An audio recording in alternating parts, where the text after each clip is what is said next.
If you really want no food, yippee-yi, yippee-yi, yippee-yi, yi-yi, yippee-yi, yippee-yi,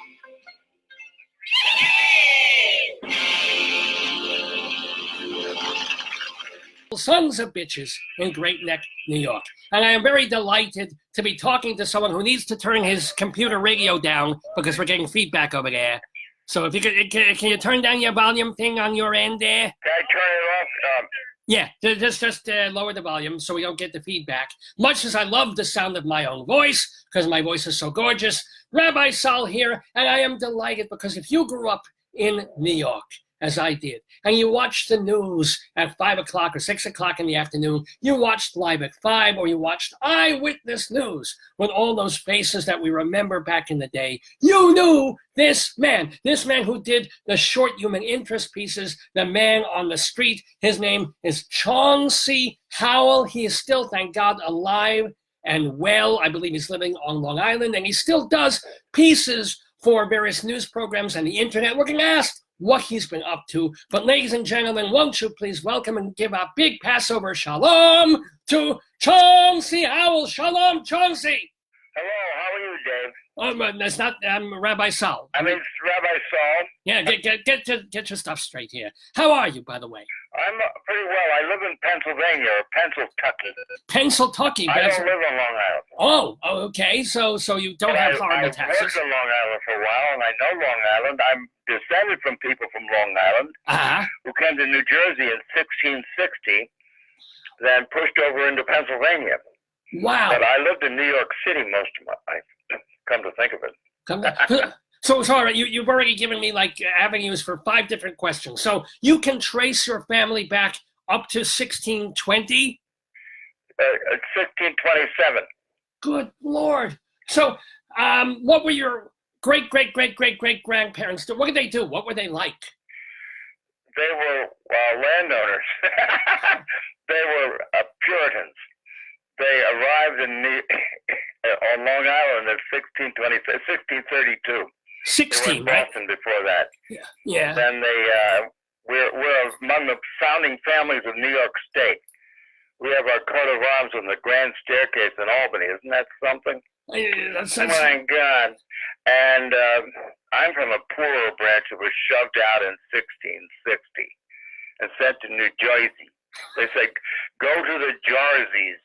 And we all got in boats because they followed the laws of primogeniture, which meant that the eldest son got everything. And the younger ones were all kicked out. And we were sent to New Jersey, to Howell Township, as a matter of fact. Wait, Howell Township? Oh, my God. Was it named after your family? Yes. We're all over the state of New Jersey. Oh. And Long Island, New York State. It's amazing. So it's a large American family.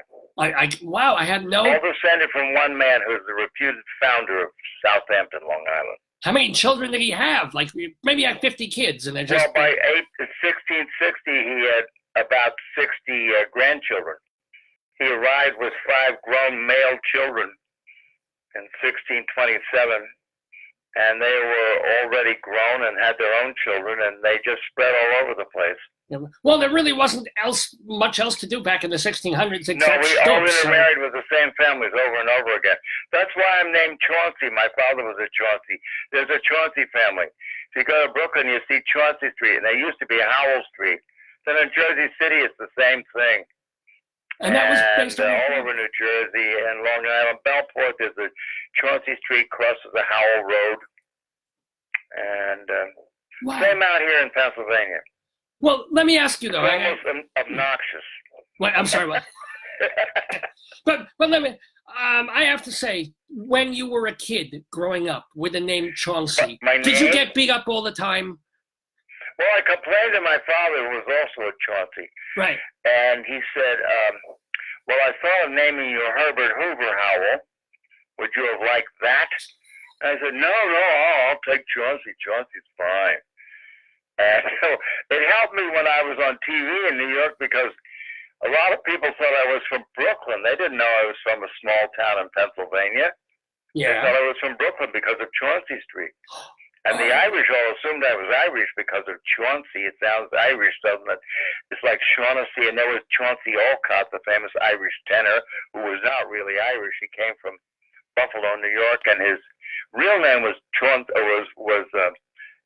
Chancellor, like my old friend from NBC. Well, I remember John Chancellor. Yeah. Believe it or not, and he wrote My Wild Irish Rose, Mother Machree, Rosa Trulli, When Irish Eyes Smiling, and he was a stage Irishman. So, but your family, you are sort of Irish-ish, or it's essentially... No, I'm not Irish at all. I'm English. No, English, pure English. Pure. Well, not pure. My mother's Welsh, actually. Oh. So never bet with her. Her maiden name was Powell, which means son of Howell, because Howell is originally a Welsh name, but my family left Wales in 1400 for a better life in England. Wow. Now, you don't want to tell them that. They get very happy about that, those Welsh. Well, of course, and if you leave Wales, you have to spout off. Society called me in New York and wanted to give me an award for being a well-known Welshman because the name is a Welsh name, definitely. And when you go to Wales, there was who was the Howell the Good. He was around 700 A.D. And everybody named Howell claims to be descended from him. They're all misled, of course, but let them think that, right? It's very interesting. And anyway, I want to wish you Chag Sameach. Why, thank you. Well, Chag Sameach. And a Zisa Pesach.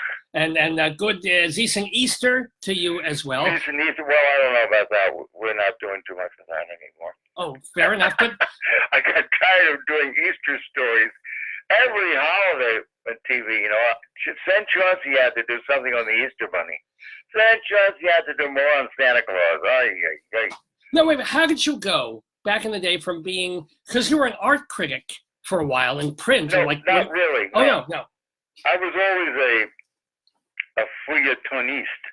I did little stories, but I did hard news too. I did everything.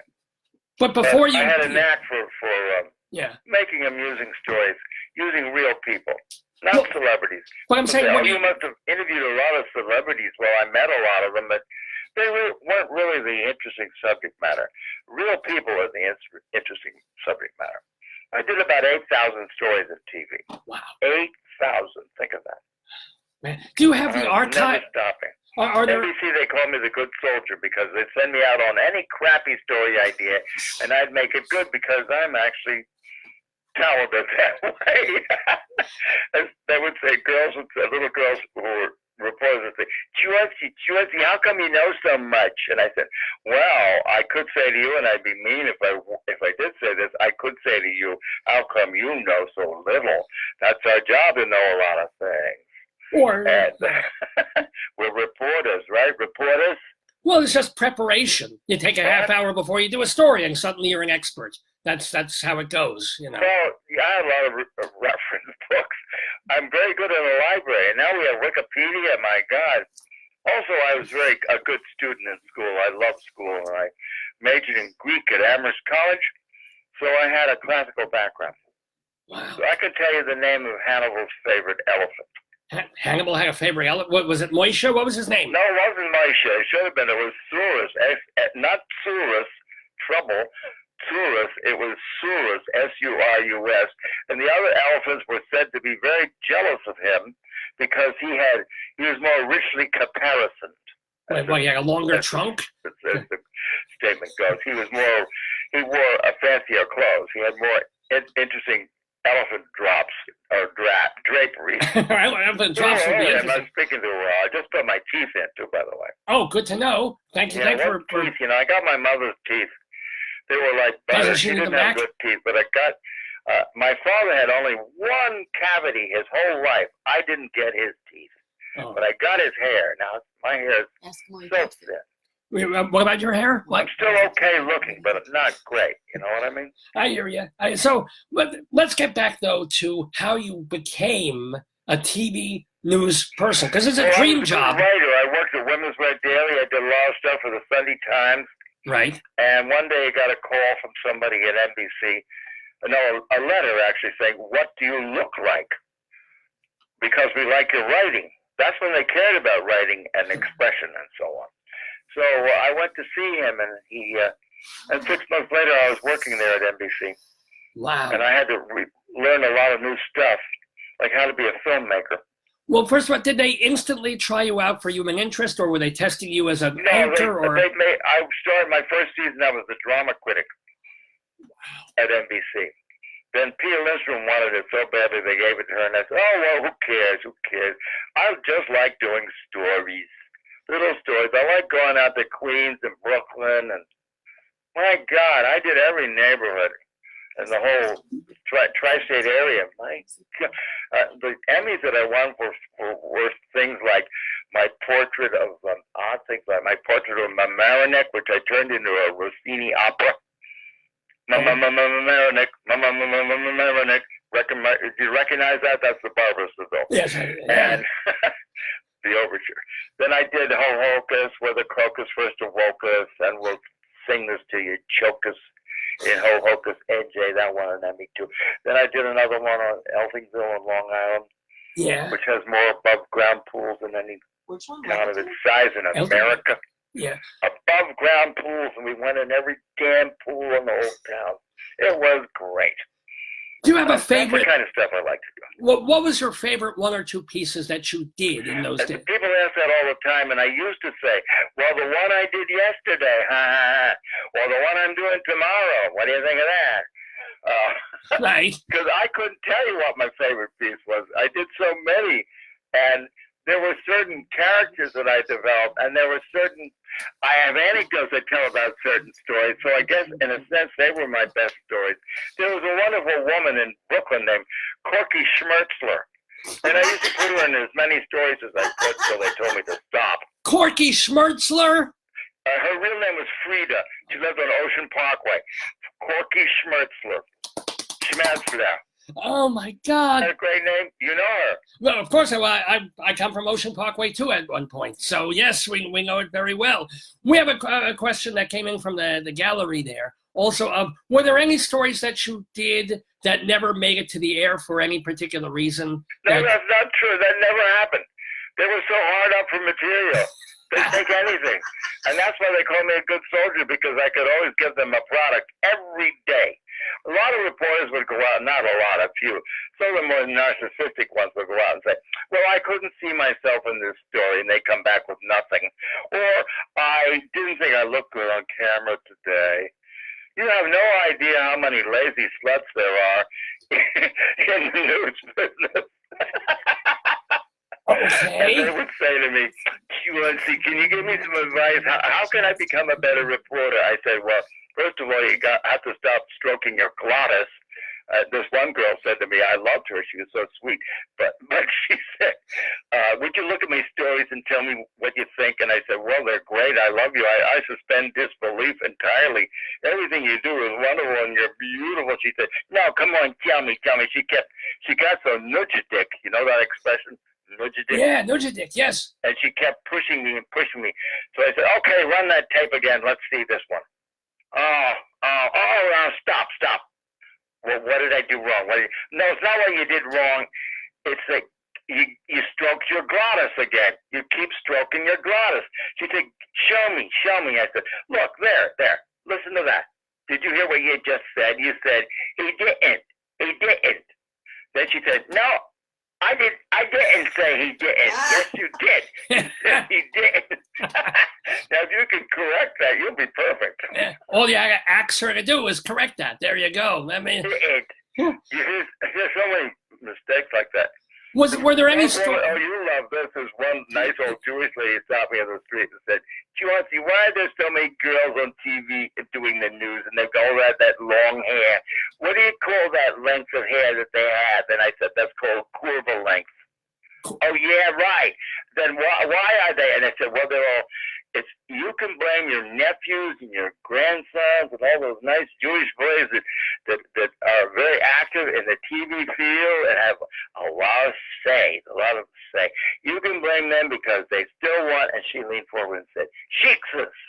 I said, that's it. It's the shiksa problem. It'll never go away. Oh, let me tell you, I've had my share of shiksa problems. Let me tell you. We're talking with Chauncey Howell, by the way. It's 10 o'clock in the morning, Eastern time. We're in the neighborhood with me, Rabbi Sol Solomon, Chauncey Howell from the TV news. Now take us through, though, the timeline. You started first on Eyewitness News, and then you went to Live at 5? Or? NBC. Oh, ABC, right? I started at NBC in 1973, and I stayed there for about 16, 17 years. So you were on Live at 5 first. I got lured over to ABC Eyewitnesses, where I was there for about 7 years. Wow. Then they didn't renew my contract because I cost too much, as my agent said. And I said to him, "That's your fault, motherfucker. I just do it for the fun. You do it for the money. You take 10% of all that." Anyway, this is the same agent that drove Al Roker crazy, and a few others, that nice people that I worked with, that ended up having bad experiences with this guy. But anyway, then I went to, because they liked me out on Long Island, I went to News 12 Long Island, and I stayed there about 10 years. Oh my God. And then you retired, or what happened after that? Well, I retired. I worked till I was about 78. That's long, isn't it? Yeah. I was working longer than most people. True. Because I could still do it. And you still sometimes post things on the interweb. You still... Well, I put stuff on Facebook, but it's different stuff. It's me singing songs. And they get quite a bit of attention. I did a couple of Irish songs around St. Paddy's Day. Right. And I'm working on Glowworm. You know Glowworm from Glow, 1903 glow. by Paul Linka? Right, yeah. Do a glowworm thing. Sing a song. Shine, little glowworm, glimmer, glimmer. Shine, little glowworm, shimmer, shimmer. Lead us lest too far we wander. Love's sweet voices calling yonder. I have to vocalize a bit this morning before I sing again. Yeah, nobody should sing before 11 I'm o'clock singing in in the German morning. to the original German. Glivimken. Wow. Shimmer, shimmer. See, I'm still learning. it. A Jew hears German. I certainly feel very afraid. If you look on Facebook, look me up on Facebook, Chauncey, CHAUNCEY, Howell, and you'll see some of my stuff. And I put one on the other day, an Italian song. Oh. Avukela, it's in Neapolitan, it means the little mouth. Si come un usciorillo, tu tiene la avukela, no poco pocorillo, passogliatela. Oh, very That's a nice. beautiful song. You do have a facility. By Paolo Tosti, to words by Gabriele D'Annunzio, and the two of these guys got together to create an encore song for Caruso. Oh. And this was it. It's called The Little Mouth. You've got a little mouth, it's like a rosebud, and it's starting to fade.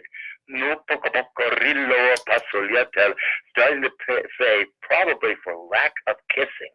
Oh, Isn't that lovely? those So Neapolitans. give me one, give me a kiss. Damilo, tu tiene una avukela. You got such a cute little mouth, so give me one, give me a kiss. It goes on like that, and it's really adorable. I'm going to talk now. Okay, so... well, Chauncey, so... Yeah. Excuse me? Do you have any... One and take one. Damilo, pigliatilo, nuvaso piccerillo, nuvaso piccerillo. Oh, I forgot. Well, it I'm sounds... having a lapse. Speaking Well, of... I'm 83, so Speaking I'm allowed a lapse. But before we forget, speaking of memories, must have been nuts back in the day of those heydays of both Live at 5 and Eyewitness. There's any memories of the people that we all remember growing up watching? People like Roger Grimsby, Bill Roger Butell. Grimsby, I didn't know that well. I knew him, but he had left. They pushed him away. He stayed home and was paid over $1 million a year to just stay home. Because he was I don't drunk? think they liked his alcoholic image. Capital Cities, which had bought ABC. Yeah. And they were the people that brought me over to Channel 7. Right. But while I was at Channel 4, I worked with Chuck Scarborough a lot. He's a dear friend of mine, as is Sue Simmons. Oh. And Mrs. Jonas Schimmel would call me every night after the show and say, "Chauncey, I love the way you pull on the, what's the Yiddish word for tails? Schwänzen? Schwänze? Oh, I don't know. I love the way you pull on their tails, those goyim." And I finally told her, she thought I was Jewish. But And yoga. they told her I wasn't Jewish, and she was. Well, you had sort of a Hamishy Jewish I said I image. use a lot of Yiddish, but I use a lot of Italian too. Yeah, but we should mention that Yoga Schimmel, he's mentioning Mrs. Yoga Schimmel, there's a Knish store that has been, yeah. They were the Knish Kings. And you remember Mrs. Stark? No. From out in, what's that, right next to Coney Island? Brighton Beach. Brighton Beach. Oh, Brighton, yeah. Brighton Beach. Yeah. She was a Knish lady too. Can I ask, Big deal. when you were still writing, before even the TV stuff, what kind of stories did you end up writing? You wrote for Esquire and Playboy. Yeah, I was a Playboy restaurant reviewer for years, but I wasn't a good food writer, so I let them, but they didn't care. They just wanted me to write a entertaining piece about a restaurant so that their viewers, they could put it in the front of the magazine. And so I was quite a writer, and that's how I got to TV, because they wanted to see what I looked like. Huh. They said, "What do you look like?" And I had a little bump on my forehead, a cyst. We'll have that removed. I said, "Oh, thank you. I want to be. Am I good looking enough?" "Yeah, you're okay looking. You look normal. That's what we want. People that look normal." Well, you're certainly... You're a cute guy, too. You've got a lovely punim. I'm looking at it right now. Oh, you're very sweet. You're very kind, and I thank you so much. You know, so You're get me on TV. looking. I guess I am on TV at the moment. There's a story about you and being a paper boy. A paper boy? Oh, well, I mind that mine, if you will. I was a paper boy here in this town that I live in Pennsylvania when I was a kid. Right. And I sort of relished it because it was so entertaining to meet all these people. I think, and I wrote a story called A Thud on the Porch. Right. And so I have many memories of my paper boy days. No, but it was a story about It was announcing... part of my repertoire for a long, long time. Yeah. And I'm a good stand-up, by the way. I give speeches mostly to. I used to give a lot of speeches, and it's mostly telling stories about my career, funny stories. And the one that was most popular is about a famous anchor man. You can probably guess who. Yeah. Who once called me into his office and said, "Chauncey, did you hear the story I read tonight about the man being tried in absentia?" And I said, yeah, I lied, of course. And he said, "Let me ask you a question. Shut the door. Would you shut the door? Sit down. Let me ask you, where is absentia?" Oh, my God. That really happened? Yes. And then I'm thinking fast because I am very glib. I said, "Oh, it's in the Balkans." "Yes, it's in the Balkans. It's right next to placenta. And Miscellanea, and they're both nasty little Muslim countries, and you don't want to get tried for anything there because they still practice impalement." So, like, isn't that a wonderful story? Now, I also want to give you a chance to expiate or something, because one of the things with you is you've got all these pieces that you do on Facebook. You've got the videos, the singing and the songs. But I don't know if you know this, but if people Google you, one of the things that unfortunately comes up is one little incident that somebody wrote about on the Long Island Railroad, where they're calling you a racist and tell your side. Well, I was with this fellow named Dave Kaplan, who was a lawyer. He was going out to Mineola, and there was what happened in Jamaica. The conductors were pulling this poor black man out of the men's room because he was trying to cheat on the fare. Oh, on the train. And yeah. And I said to Kaplan, I said, "Well, we're in Jamaica now." That's all I said. My God. And they had him down on the floor. It was terrible. And this woman decided that she was trying to overhear what I was saying to Kaplan.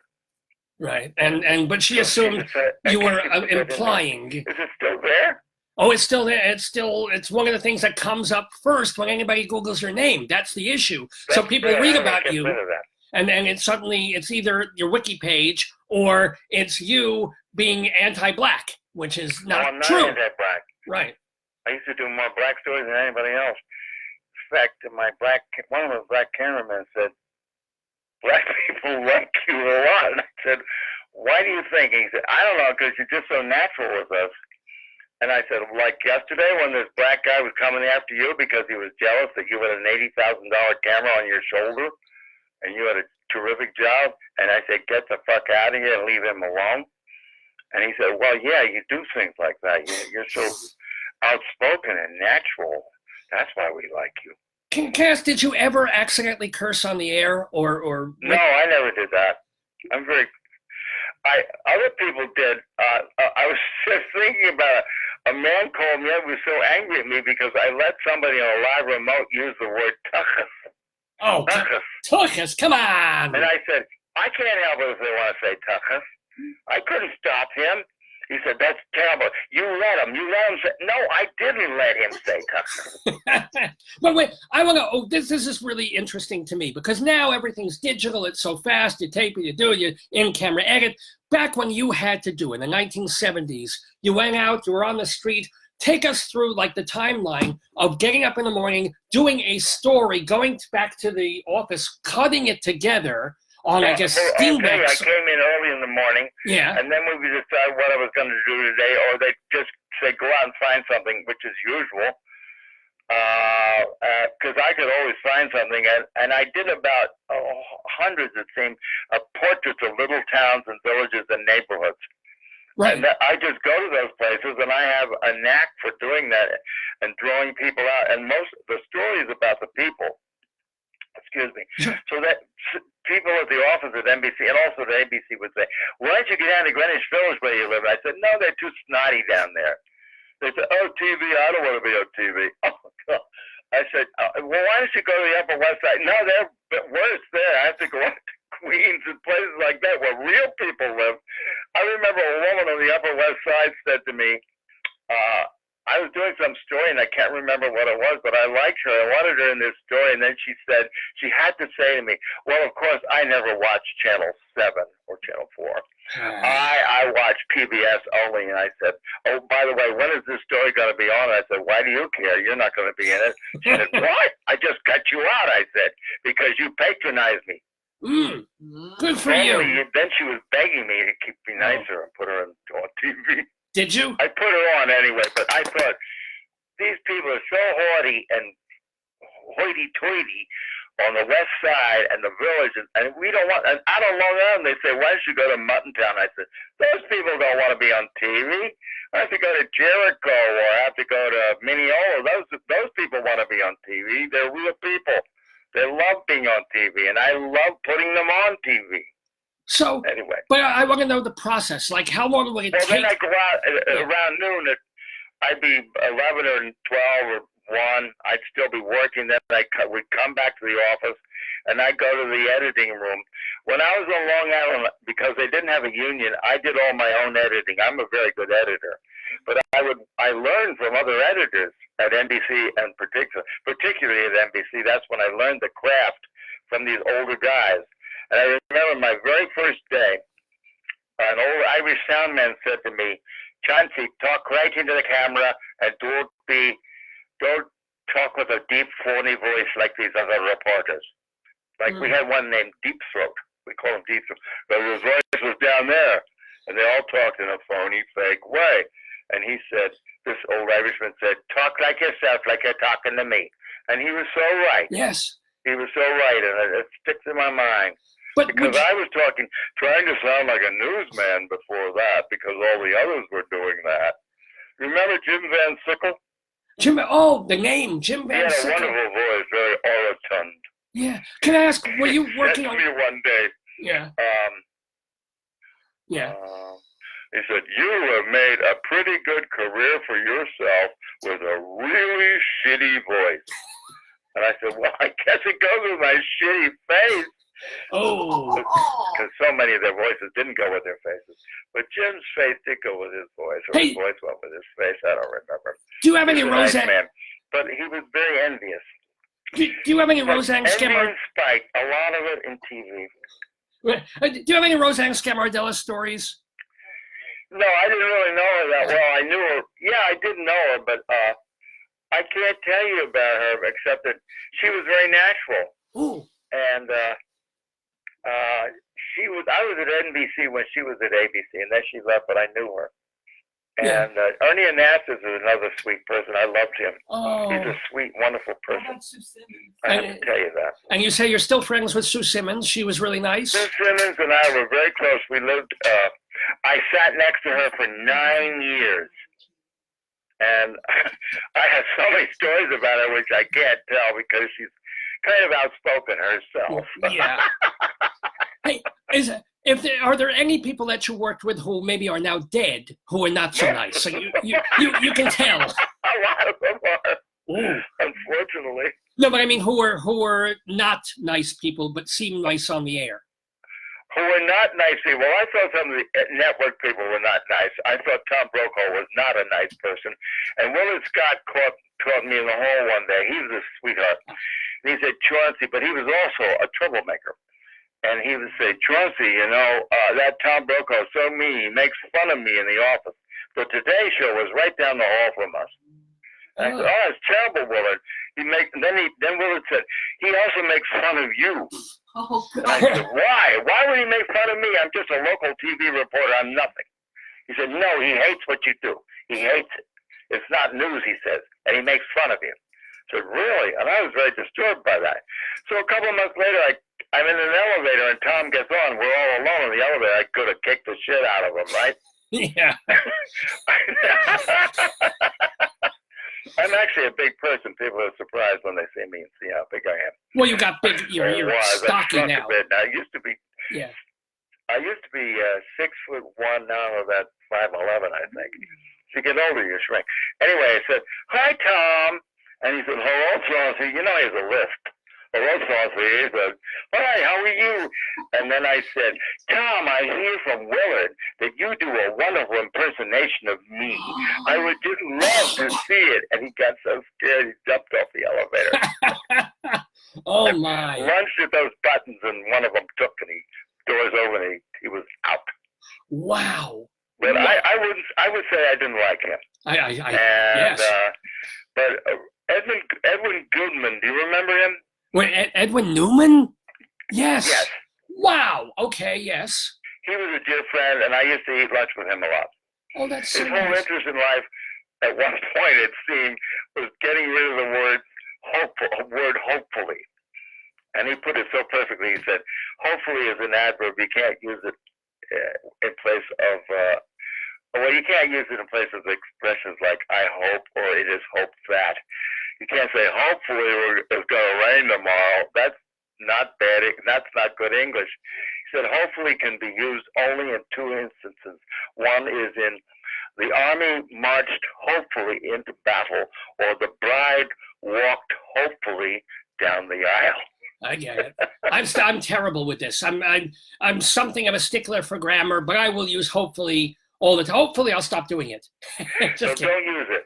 Yeah. It's very awkward. It's not good usage. I know. Shame on It's a me. solophysm.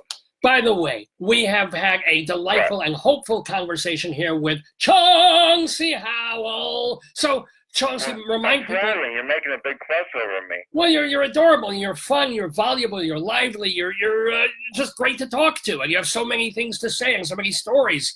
And people can see your Facebook page, Chauncey Howell, Howell. Well, talk to me. What?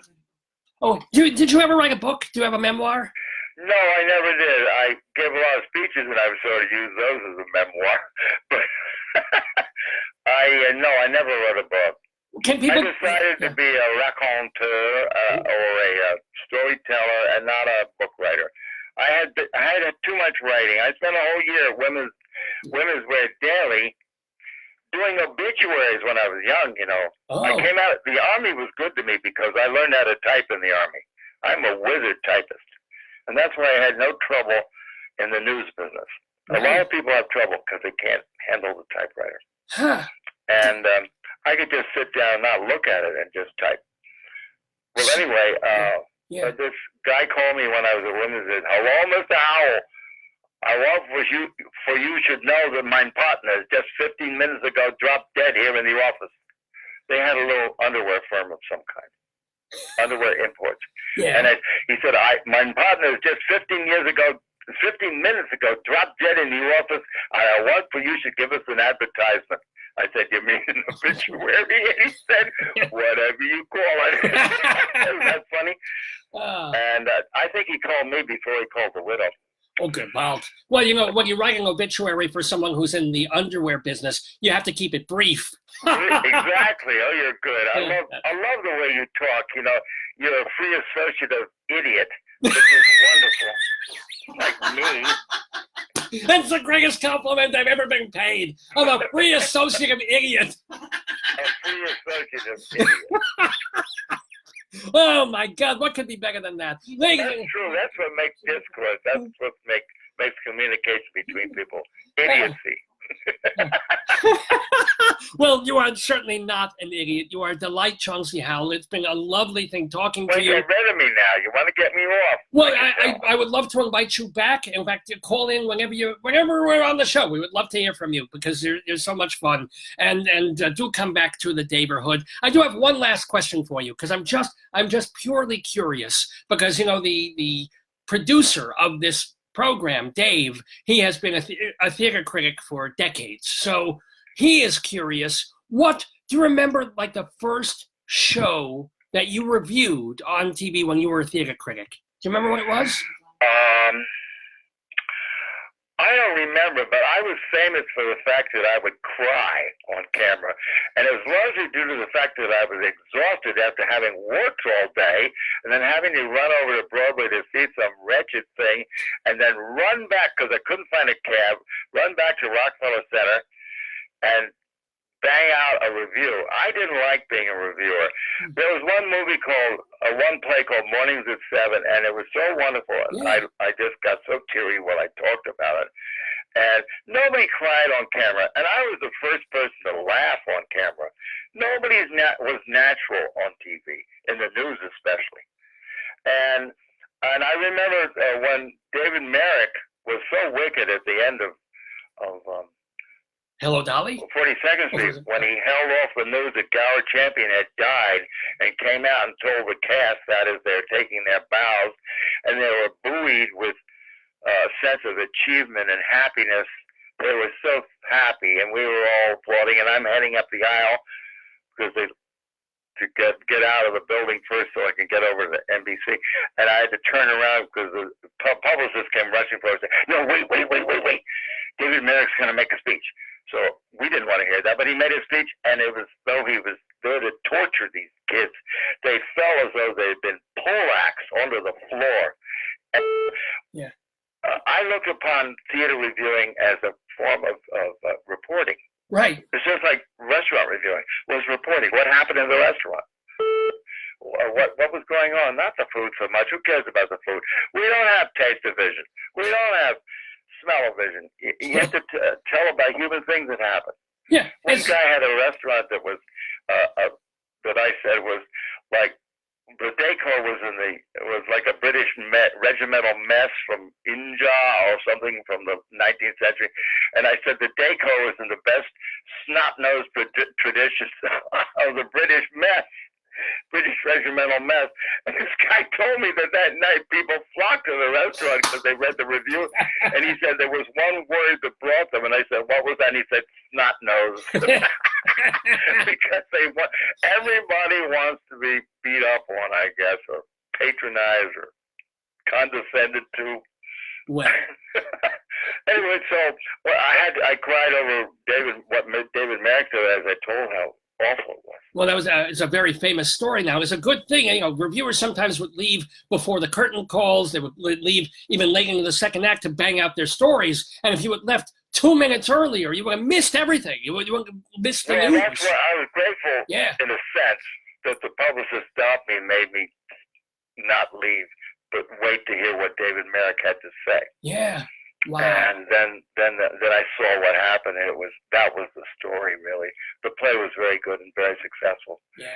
Well, you know, it has been a great success having chosen. I look upon TV as something we've never seen before. It's not like theater. It's not like newspapers. It's totally different. And there's very little room on TV for theater reviews. In fact, the more avant-garde people I knew on TV in the news business, they wanted to get rid of all that stuff, that apparatus from newspapers, like the garden column. They even had a bridge column on some shows. They don't have that anymore. That's probably why they don't look at newspapers for future talent. Well, I mean, because they used to have... in a way, but it's understandable. They want good storytellers, and they want sexy-looking people too. Well, no, but I remember back in the day, Katie Kelly, or Katie Kelly was not Katie Kelly. She wrote the biographies of people. Katie Kelly. Joel Siegel. Katie Kelly. Yeah. I mean, they had these people. She's a friend of mine, and the reason she wore bow ties was that I wore bow ties. I gave her a lot of bow ties. She didn't wear them. But when I went to NBC, they told me they decided, Earl Ubell, who was our boss then, decided I looked good in a bow tie and I should look like a school teacher from Brooklyn. And then Frank Field, who hated him, said well, I'm trying to make you look like him, trying to make you look like him, a school teacher from Brooklyn, and you don't want to be that. I wore fake glasses for a while that they made me wear, and then I took them off and sat on them one day, so I couldn't wear them. But I kept the bow tie, and the bow tie became quite a signature. It was your thing, that's right. And thanks for mentioning Frank and Storm Field. I totally forgot about them. Frank was my hero. He was so kind and wonderful to me. He would say things like, when you have nothing to do, Chauncey, walk out of Rockefeller Center and just stand there, and when people are looking in your direction, wave at them, and it takes about 10 years before they recognize you. And then you're famous. Yeah, my God, it's wonderful. That's how it works.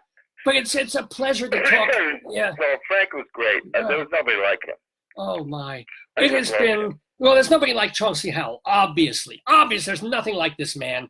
Get on his Facebook page. I watched Anchorman try to put Frank down, because they were jealous.